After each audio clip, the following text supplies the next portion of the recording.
It's December 23rd, 2010. The cool gray 11s are dropping today. It's real early, sun's not even all the way up, which is one of my favorite times of the day. I'm at the Ocean County Mall, which is one of my favorite places on earth, and I'm sneaker shopping, which is one of my favorite activities. Let's go get some Jordans.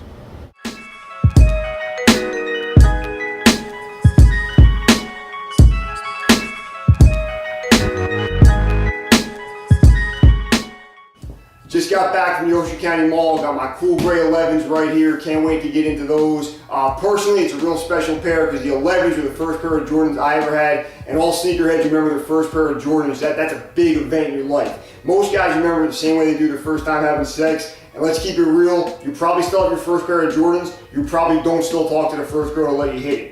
But for me personally, I was always into sneakers. I just never had Jordans until the 11s, which is 95. I was working, I was in high school, I decided I was going to buy them. They were going to come out Thanksgiving weekend, which they always did, back in the 90s, if you think back and remember. But it was different, because now when a pair of Jordans or a hot pair of sneakers drops, there's 50 websites, there's Kicks Magazine, there's Sneaker Freaker. You can find them everywhere, and you know what they're going to look like way before they come out. Back then, in the 90s, pre-internet era, you had to see what the guys were wearing on their feet, and then first time you'd see them for real was when they got them in the store. So what I did that summer, I was working, I saved up, I knew they were going to be about $125. I put that in an envelope. When I went back to school, I just kind of kept that envelope in my desk drawer, and then on Thanksgiving, I think it was Black Friday, I went to the mall, and I saw them, and I was shocked that they were patent leather. Because the 11s are a real distinct looking shoe, and they don't get confused with anything else. But I was like, what is this? But I had the money saved up for so long, I was like, I'm still going to buy them. And I ended up rocking them. I was the first kid in my school to have them, one of the only kids to actually get the 11s that year.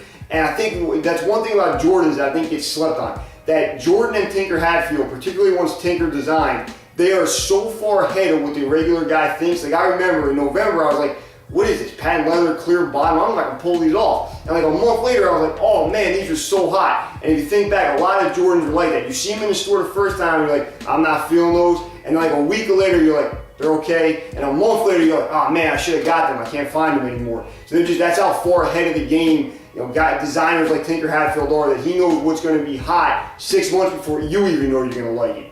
Okay, first thing we're going to do is take a look at the box. Obviously a couple Jordan logos. This one's a little bit special. You got this, kind of looks like a barcode, which we'll talk about when we get into it, on the front. And then you got the Jordan logo that's on the tongue of the 11s, right at the bottom of the box. And the whole box is kind of the cool gray colorway, kind of falling along with the rest of the shoe.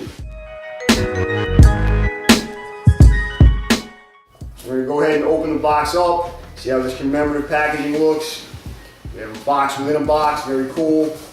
And then maybe even cooler, when you open it up, you have this clear number 11 kind of plastic coating that comes with it, which is it's really cool because it's just about to be 2011, so kind of cool.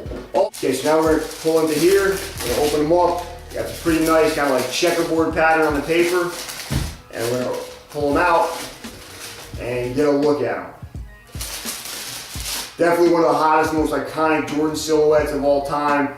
We have, the only differences I could see from the original release are this part of the upper is leather on these. I believe on the original it was some kind of space age canvas material. And then the bottom, if you notice, it's clear ice bottom, but it's got a blue tint to it, which I had the internet going nuts a little bit. Some purists were mad that they switched that up. But I think if you're gonna wear these and wear them all the time, that's way better, because that's gonna be more resistant to yellowing than a pure clear sole will be. Because let's be honest, the yellow sole will just ruin your outfit. Turn you from looking really hot to looking like you're homeless.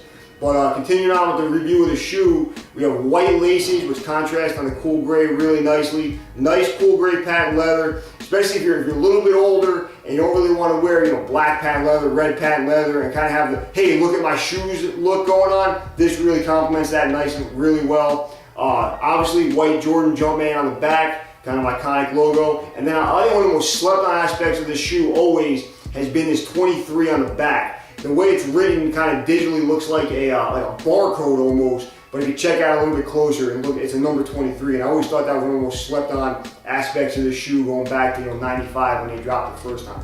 And then on the tongue is leather, and you have the Jordan Jumpman logo going across the, I guess about the mid-foot, just like they did back in the day. Another aspect of the shoe that I always like is right here, you kind of see a little bit of checkerboard pattern and see a little bit of the carbon plate that it kind of really gives the bottom of the shoe a rigid feel that if you're playing, they're not going to wear out as where they will if you're walking around. They kind of provide a nice solid base to the sneaker, which Michael Jordan actually attributed that carbon fiber plate to extending his career, which hopefully do the same for me, and I can keep making these silly videos until I'm well into my 40s and being productive.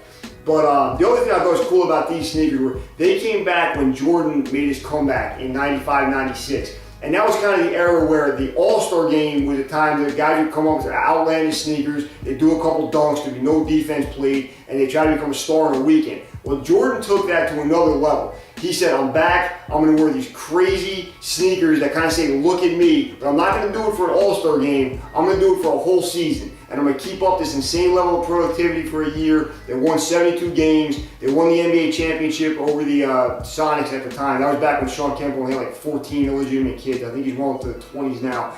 But they arguably 72 and 10, maybe one of the best NBA teams of all time. And Jordan did it wearing the 11s.